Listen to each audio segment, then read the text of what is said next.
What up, YouTube? So today is going to be part 11 of the Honda Civic k2 k20 swap BARD, and this is pretty much going to be the last video. I just wanted to go over everything just in case you guys missed the other videos or anything. So starting off with the motor swap itself. So when doing the bar, it's more likely it's better to have the matching transmission with the motor. You might be able to get away with it, but I just prefer it that way, just so everything just matches and goes through smoother. So that's a base start. You do need paperwork on it, at least from the car itself. It doesn't necessarily have to be a pink slip, maybe just some type of paperwork or receipt showing where you got the engine, and just so they can actually put it into the computer and have something to go off of. That's what they prefer. As far as having an intake, as long as it's legal, you're fine. You do have to have everything functioning as far as your EVAP system and everything. We'll go to the back and show you that as well. You don't need to have air conditioning. That doesn't really matter. It doesn't matter if you have power steering or not. You can have power steering or AC. It doesn't matter. They don't really look for that as far as emission wise. You do have to tilt the motor back. So this manifold does not sit like that. Stock, it would actually be hitting the actual subframe if you don't tilt the motor back.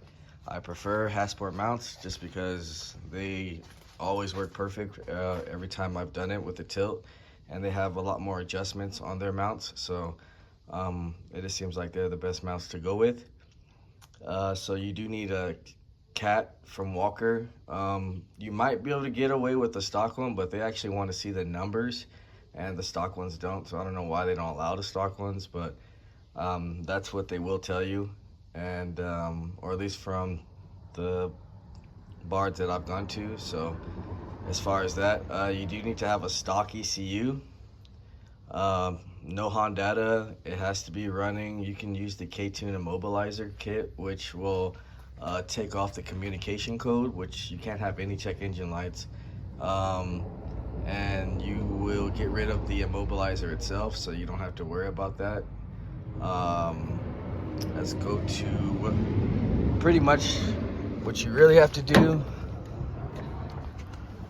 is get this to clear your monitors. So this is what it's gonna have to say when your monitors are cleared. So I'm gonna go for the read. And I believe there's 7 monitors you have to pass on here. So if any of them are not clear, you will not pass the bar, and they won't give you another appointment until you actually show proof that you passed. So as you can see, readiness, yes, 7. DTC's in the ECU, 0, and the MIL is off. Yeah, so this is pretty much it. Like the readiness is yes, and there's 0 no's. So this is the monitor status. I'll go and show you guys the EVAP system test just to show you, and that test is passed as well. So that's the main thing you really need to get this car to pass. If it's not any of those, it won't pass. Also, you're going to need the EVAP box.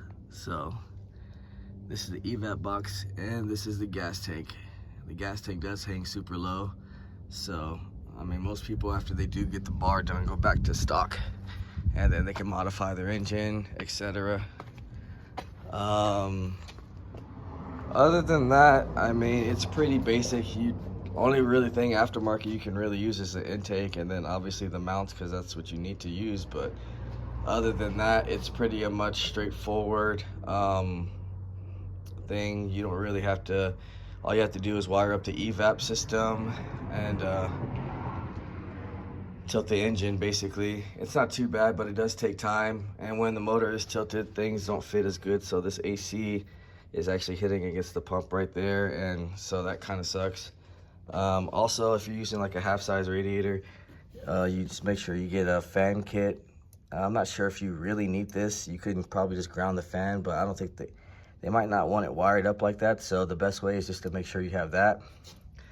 The temperature sensor, so I just drilled and tapped into the top of here because you can't use the aftermarket one that they use for taking this sensor out and swapping it in. So like I said, all these do have to be functional, and with the EVAP and everything, it has to be pretty much perfect or they're not gonna let the car pass. So other than that, guys, that's pretty much gonna be it.